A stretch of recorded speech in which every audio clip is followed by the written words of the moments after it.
अस्सलाम वालेकुम बेटा टॉपिक है आप लोगों का रेडिएशन एक्सपोजर चैप्टर नंबर 21 जैसा कि हमने स्टार्ट किया हुआ था जी एनकाउंटर। हाँ, जब इसके अंदर किसी किस्म का कोई रेडिएशन सोर्स नहीं रखा जाता तो उस वक्त भी ये अपनी कोई ना कोई वैल्यूज़ ज़ाहिर कर रहा होता है, मतलब रेडिएशंस को डिटेक्ट कर रहा होता है। वजह क्या थी? वजह बेटा ये थी कि हमारे एनवायरनमेंट के अंदर हमेशा रेडिएशंस मौजूद हैं और ये रेडिएशंस कहाँ से आती हैं, और इसी के लिए लफ्ज़ इस्तेमाल किया जाता है रेडिएशन एक्सपोजर का। ठीक है बेटा, तो सबसे पहला रेडिएशन एक्सपोजर है बेटा वो है कॉस्मिक रेज।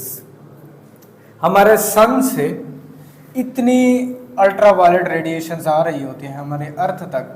ये रेडिएशन जैसे ही हमारे अर्थ के करीब पहुंचते हैं तो हियर इज बेटा ये हमारी अर्थ है और इसके बाहर ये इसकी मैग्नेटिक फील्ड है। ठीक है बेटा, मैग्नेटिक फील्ड।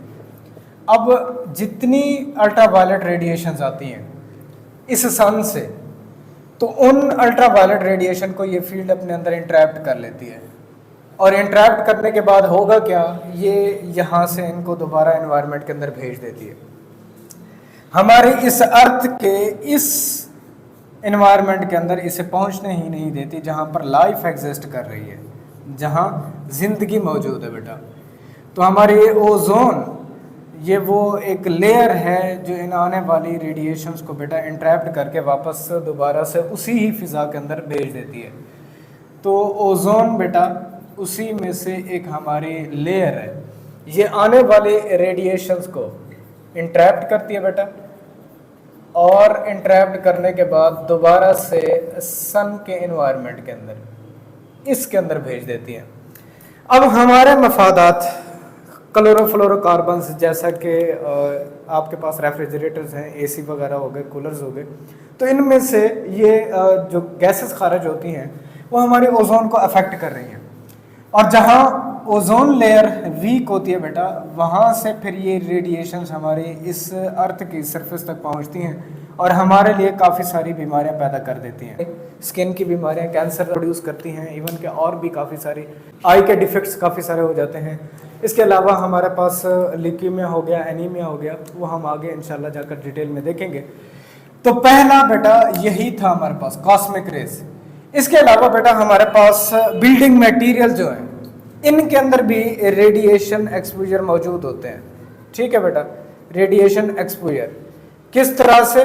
रॉक्स कुछ ऐसी हमारी अर्थ के ऊपर मौजूद हैं जिनके अंदर रेडियो एक्टिव मटेरियल्स मौजूद हैं। ठीक है बेटा, इन रॉक्स के अंदर वहाँ से ये रेडिएशंस खारिज होती हैं और हमारे एनवायरनमेंट को अफेक्ट करती हैं, हमारे लिविंग सेल्स को अफेक्ट करती हैं। इवन के अगर बेटा बात की जाए तो हमारे घरों के अंदर अक्सर रेडॉन गैस खारिज होती रहती है, तो इसलिए कहा जाता है कि घरों की वेंटिलेशन बेहतर रखें। उसकी वजह यह है कि रेडॉन गैस की लिमिट के अंदर इसकी वैल्यू के अंदर डिक्रीज हो जाता है पर आपको वो कभी अफेक्ट नहीं करती। तो ये बिल्डिंग मटेरियल्स जितने भी हैं इनके अंदर से भी काफ़ी सारी रेडिएशंस खारिज होती हैं। इसके बाद आता है हमारा फूड। फूड के अंदर पोटासियम 40 भी मौजूद है, कार्बन 14 भी मौजूद है, बनाना हो गया और भी काफ़ी सारे ऐसे फूड्स हैं हमारे पास, इनके अंदर ये रेडियो एक्टिव मटेरियल्स मौजूद होते हैं। इनकी एक स्पेसिफिक अमाउंट मौजूद होती है बेटा, स्पेसिफिक अमाउंट जो हमारी हेल्थ के लिए लाजमी है।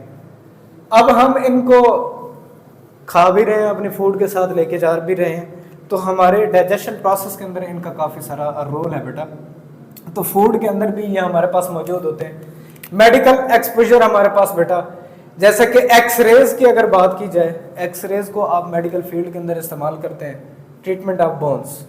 आप इस बोन्स के एक्सरेज लेते हैं, मतलब बोन्स अगर फ्रैक्चर्ड हो जाए तो इन फ्रैक्चर्ड बोन के इमेज को हासिल करने के लिए बेटा आप एक्सरे टेक्नोलॉजी इस्तेमाल कराते हैं।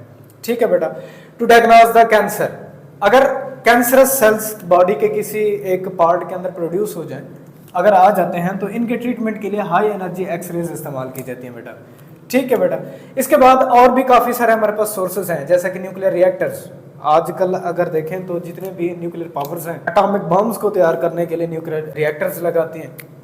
ठीक है बेटा, जहाँ फास्ट रिएक्टर्स वो आपके बम बनाने के लिए इस्तेमाल किए जाते हैं, जबकि थर्मल रिएक्टर्स, जिन्हें स्लो न्यूक्लियर रिएक्टर्स कहा जाता है, ये आपकी इलेक्ट्रिसिटी की प्रोडक्शन के लिए इस्तेमाल किए जाते हैं। तो यहाँ इन रिएक्टर से भी कुछ ना कुछ रेडिएशन आपके माहौल के अंदर शामिल हो रही हैं। इसके बाद है बेटा हॉस्पिटल्स। हॉस्पिटल्स के अंदर आपके पास एक्सरे सोर्स होते हैं, इवन के आपके पास अल्फ़ा बीटा गामा भी होते हैं, और वहाँ आप मुख्तलिफ तरह की डिजीज़ के क्योर के लिए आप इनको इस्तेमाल करते हैं। रिसर्च पर्पज़ के लिए भी काफ़ी सारे ऐसे एलिमेंट्स जो बज़ात ख़ुद रेडियो एक्टिव नहीं होते, लेकिन आप रिसर्च के लिहाज से उनको रेडियो एक्टिव बना लेते हैं, तो वहाँ से रेडिएशन भी आपके पास खारिज होती हैं। इसके बाद है आपके पास इंडस्ट्रियल यूनिट्स। इनके अंदर केमिकल रिएक्शंस ऐसे हो जाते हैं और कुछ मटेरियल्स नए मटेरियल्स के अंदर जब एक्साइटेड मटेरियल्स के अंदर कन्वर्ट होते हैं तो वहाँ से भी रेडिएशंस आपको हासिल होती हैं। ल्यूमिनस वॉचेस, एलईडीज हो गई आपके पास, टीवीज वगैरह हो गए, तो ये सारी चीज़ें जितने भी ल्यूमिनस अपरेटस हैं आपके पास, ये एक ख़ास तरह की रेडिएशंस खारिज करते हैं, और इनकी क्या कुछ वैल्यू होती है ये हम इंशाल्लाह अपने नेक्स्ट लेक्चर के अंदर इसको देखेंगे। तंबाकू लीव्स, इवन के तंबाकू जो हो गया, इनके लीव्स और इनका जो धुआं है, वो स्मोक, वो भी बेटा रेडियो एक्टिव रेडिएशंस खारिज कर रहा होता है। ठीक है बेटा। अब इसके बाद है रेडियो एक्टिव एब्जॉर्ब डोज, कि रेडिएशन को कोई भी मटेरियल कितनी हद तक एब्जॉर्ब करता है। इसको सिंपली डोज भी कहते हैं, ये भी याद रखिएगा बेटा, सिंपल डोज भी इसको कहा जाता है।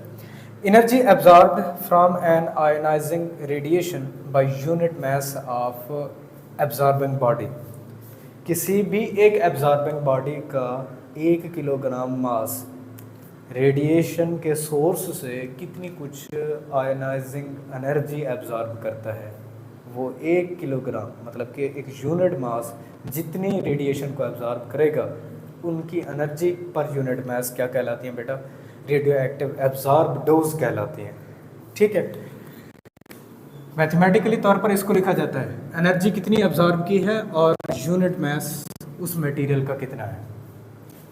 अब एनर्जी को अगर ई से जाहिर किया जाए और मास को एम से, रेडियो एक्टिव एब्जॉर्ब डोज, इसका जो यूनिट है बेटा ये ग्रे कहलाता है, जी वाई को रिप्रेजेंट किया जाता है। शॉर्ट क्वेश्चन के तौर पर आपसे पूछा गया है, ग्रे को डिफाइन कैसे करते हैं?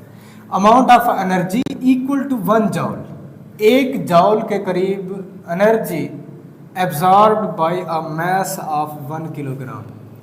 1 किलोग्राम मास वाला मटेरियल एनर्जी एब्जॉर्ब करता है तो उसकी बेटा रेडियो एक्टिव एब्जॉर्ब डोज जो बनती है वो 1 ग्रे के बराबर बनती है। क्लियर बेटा? एमसीक्यूज के तौर पर भी आपसे पूछता है, 1 ग्रे बेटा बराबर होता है जॉल पर केजी।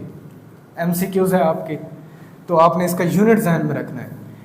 ग्रे एक अब यूज किया जाने वाला यूनिट है, इसे आप कह सकते हैं more appropriate unit of radio active absorb dose. लेकिन इससे पहले एब्जॉर्ब डोज के लिए बेटा एक ओल्ड यूनिट इस्तेमाल किया जाता था जिसे रैड कहते हैं। क्या कहते हैं बेटा? रैड। तो ये दोनों आपने ध्यान में रखना है। 1 रैड हमेशा याद रखिए बेटा 0.01 ग्रे के बराबर होता है। अब यहां से अगर आप 1 ग्रे कैलकुलेट करना चाहेंगे तो ये 100 रैड के बराबर होगा। कैसे? यहां से इसको कैलकुलेट कर लें। 1 ग्रे अगर यहां से कैलकुलेट करना चाहेंगे तो ये जो चीज़ मल्टीप्लाई हो रही है दूसरी तरफ डिवाइड हो जाएगी, 1 डिवाइडेड बाई 0.01, और यहाँ पर आप रैड लिख लें। अब इसको आप इशारा हटाएंगे, 1 लगाएंगे और जितने डिजिट्स हैं इतने सिफरे लगाएंगे। अब डबियन की डबियन ऊपर जाकर मल्टीप्लाई हो जाएगी। 1 ग्रे बेटा बराबर होगा 100 रैड के। तो ये दोनों एमसीक्यूज आई हुई हैं, ये आपने इनके इंटर कन्वर्जन लाजमी तौर पर करनी है और इसको नोट कर लेना है, आपकी किसी बुक के अंदर मौजूद नहीं है। इसके बाद बेटा ये है कि मुख्तलिफ तरह की रेडिएशन एक लिमिट रखती हैं आयोनाइजेशन की। अगर अल्फा पार्टिकल्स की बात की जाए तो ये ज़्यादा से ज़्यादा आयोनाइज कर देते हैं मटेरियल को, जबकि वहीं बीटा पार्टिकल्स की हमने देखी थी आयोनाइजेशन अल्फा पार्टिकल के मुकाबले में कम होती है। न्यूट्रॉन्स हो जाएं फिर या आपके पास जो गामा पार्टिकल्स हैं, तो आयोनाइजिंग प्रॉपर्टी की ही वजह से अब ये तो नहीं कहा जा सकता कि कितना कुछ एक जो मटेरियल मौजूद है ये कितना रेडियो एक्टिव एब्जॉर्ब डोज ले रहा है। तो इससे ज़्यादा बेहतर है कि हम एक नई टर्म को डिफाइन करें। वो नई टर्म थी इक्विवेलेंट एब्जॉर्ब डोज। अब ये इक्विवेलेंट एब्जॉर्ब डोज क्या थी कि जो रेडियो एक्टिव एब्जॉर्ब डोज है उसके साथ एक फैक्टर मल्टीप्लाई किया जाए, जो फैक्टर डिसाइड करेगा कि कौन सा पार्टिकल है क्या एनर्जी है, कितनी कुछ ये आयनाइजेशन प्रोड्यूस करेगा। तो आयनाइजेशन की बुनियादों पर अब एक नई टर्म आयनाइजेशन की बुनियादों पर अब एक नई टर्म डिफाइन की जा रही थी, जो रेडियो एक्टिव एब्जॉर्बर्स को उसकी आयनाइजेशन प्रॉपर्टी की बुनियादों पर मल्टीप्लाई करने के बाद अब डिफाइन किया जाएगा उसको। तो इसीलिए इसको डिफाइन करते हैं इक्विवेलेंट एब्जॉर्बर्स को, प्रोडक्ट ऑफ एब्जॉर्बर्स एंड आरबीई।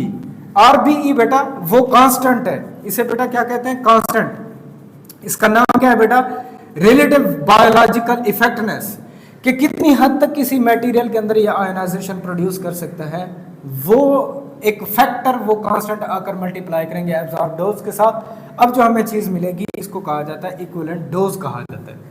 अब D as a subscript equivalent के लिए इस्तेमाल किया जाता है मैथमेटिकली तौर पर। एब्जॉर्ब डोज कितनी है और आरबीई फैक्टर, ये कांस्टेंट डिफाइन करेंगे हम इंशाल्लाह अपने नेक्स्ट लेक्चर के अंदर। मुख्तलिफ मटेरियल्स के लिए इनकी वैल्यूज डिफाइन की जाती है, किस बुनियाद पर, किन बुनियादों पर बेटा, उनकी आयनाइजेशन कितनी कुछ है, इन बुनियादों पर हम डिफाइन करेंगे इसको। ठीक है बेटा। इक्विवेलेंट एब्जॉर्ब डोज का ऐसा यूनिट सेवर्ट है, ये चीज आपने जहन में रखनी है। एब्जॉर्ब डोज का यूनिट ग्रे, जबकि इक्विवेलेंट एब्जॉर्ब डोज का सेवर्ट है। अब यहां पर एक सेवर्ट बेटा बराबर होगा 1 ग्रे और आरबीई फैक्टर को मल्टीप्लाई करने से। इक्विवेलेंट डोज का ओल्ड जो यूनिट था बेटा, उसको बेटा कहा जाता था रैम।